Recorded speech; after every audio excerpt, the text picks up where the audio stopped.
Hey, what's up YouTube? Lightsaber Samurai here, back again for another video, and this time I got just a quick review for you, just a single game. This is, I'll cut right to the chase, Side Girls on the PlayStation 2, a very interesting game that I picked up recently, one that I owned back in the day, got rid of, and then kind of came across it again, and one that I don't see very often. But is this game any good? Let's talk about it.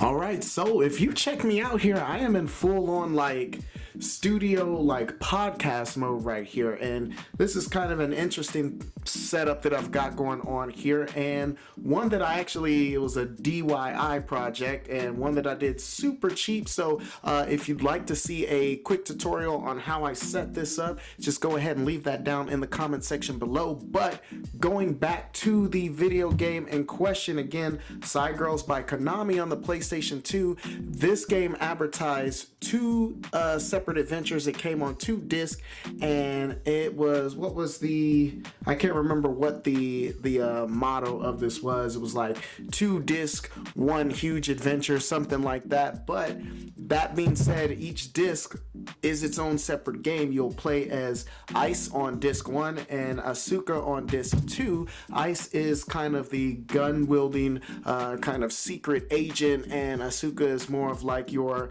high-flying ninja assassin. And with that being the case, well, how do the games play? Again, each disc is its own separate game. In the first disc, like I said, you play as Ice, and you're infiltrating this corporate building to steal some data. The brand of terrorism in this futuristic world exists in the real world and in cyberspace. So you'll jack into the computers a la the Matrix or Mega Man Battle Network, and you'll deal with enemies there kind of in cyberspace.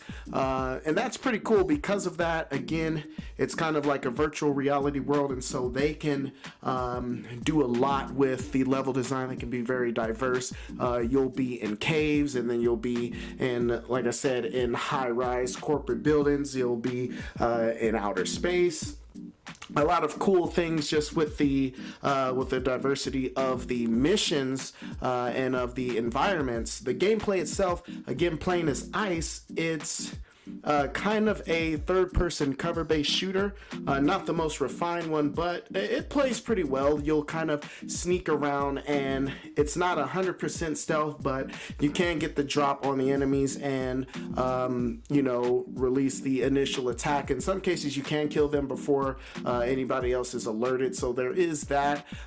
I remember them saying that the video game, the graphics engine, was the same one they used in Metal Gear Solid Sons of Liberty, so that's pretty good, and you can tell when you see things explode. Unfortunately, I don't have any footage of things exploding here, I don't believe. If I do, I'll show it, but looking at the graphics, you can kind of see how they compare to Sons of Liberty. I still don't think that they're as good.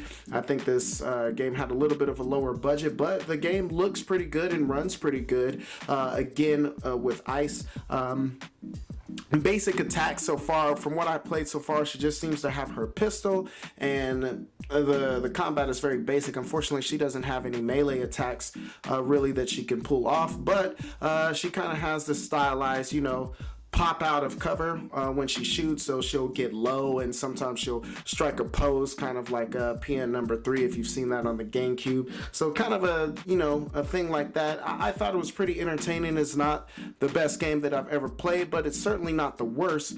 Going on to disc 2, and this one you play as Asuka the assassin. There's some kind of story with her avenging her brother or father or something like that, but it's essentially the same thing. She's working for the same agency as Ice and going after the same organization, but of course her disc is more kind of Japanese samurai / ninja themed, so you won't see a lot of gun-toting enemies in this. You'll see more enemies who use melee weapons, and as Ice can use ranged attacks and can't use melee. Same thing for Asuka. She can use melee attacks but can't use ranged attacks. She's got a little bit more diversity as far as the movement goes, though. So she can run up against walls, she can jump off of walls and do a bunch of different acrobatics, maneuvers like that. Unfortunately, the controls excuse me, the controls not the best. It's kind of hard to pull some of these things off when you're doing your maneuvering, when you're doing running up walls and using that to kind of get around enemies to attack them. It's definitely not as smooth as I'd seen in some other video games, and that kind of took away from the fun factor for me. Her disc again looks good. The graphics look pretty good with that Metal Gear Solid engine, and her environments look pretty decent as well. Again, she also will go through a diverse range of environments from mission to mission, and so I thought all of that was pretty cool. All in all, this game is actually pretty decent hidden gem that you'll find on the system. I feel like this one's going to start shooting up in price soon because it's getting to the point where I almost never see this anymore. I picked up my copy for, I want to say, around the $10 mark. Yeah, $9.99. I don't know if it'll focus on that, but $9.99 was the price of this game. So yeah, I got it for that. If you see it, definitely pick it up. I think it's definitely worth $9.99. You do get 2 separate adventures, so 2 separate play styles. You can play one disc and leave the other disc alone and be totally satisfied. Okay guys, let's end this video by taking a look at some comments from the previous video. I told you guys I was gonna do that like 6 months ago, and I did it for one video and then just never touched it again. So in 2020 we're gonna get back into that because, again, as I discovered, one of my new favorite YouTubers, Potato Jet, it's crazy because he does the same thing. So let's go ahead, starting with the top comment. This is the 90s Gaming Hero says, "That's awesome that you are giving advice to new YouTubers on the platform. I hope your YouTube channel becomes more successful in the year 2020, and I also hope you gain more support for your channel as well as the newcomers too. Great work with the video yet again, bud." Thanks a lot. I appreciate that. That is something that I wanted to do more in 2020. I wanted to do kind of more tutorials, just to kind of teach. I mean, in real life, I'm a teacher. I help develop youth and young people. Some of them, they lurk in my comments every now and again, so you can ask them. Maybe I'm doing a good job, probably not. Lord X Balla says, "Nice coverage, lots of good info." Yeah, the T5i is a fantastic camera, so it was really easy to talk about it. It's a camera that I love a lot, and so that whole video was basically just a rant. So let's see what else. Ramon and Julia, awesome video, man. Love that camera. I'm gonna link in the description.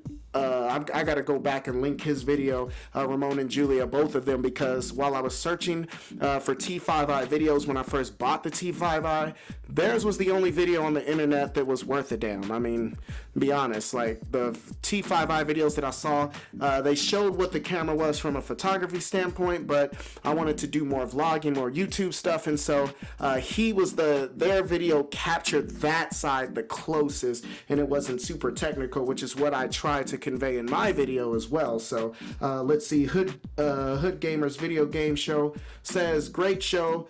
I use the Canon 200. I'll take a look at that. I'm not sure. Maybe he means the 200D. I'll have to take a look. I'll follow up with him. Dr. Josh, the Real Gamer, awesome. Thank you, sir. Appreciate it." And that's basically all the comments so far that we've got on that video. But let me know what you guys think about this video. Questions, comments, concerns, threats. Let's talk about it. What do you guys think about Side Girls, the video game? Have you played it? Is it something that you think you'll pick up? If you have played it, let me know what you guys think about it. What's your favorite disc? Do you like playing as Ice, or do you like playing as Asuka? Personally, I think Asuka is cooler, but I like playing as Ice more because her control scheme is a lot more simple and a lot more easy to deal with as a result. But if you like this content, go ahead and hit that like button and subscribe if you haven't done so already. You'll be glad you did. I do believe that's all I got for you. Lightsaber Samurai out. Peace.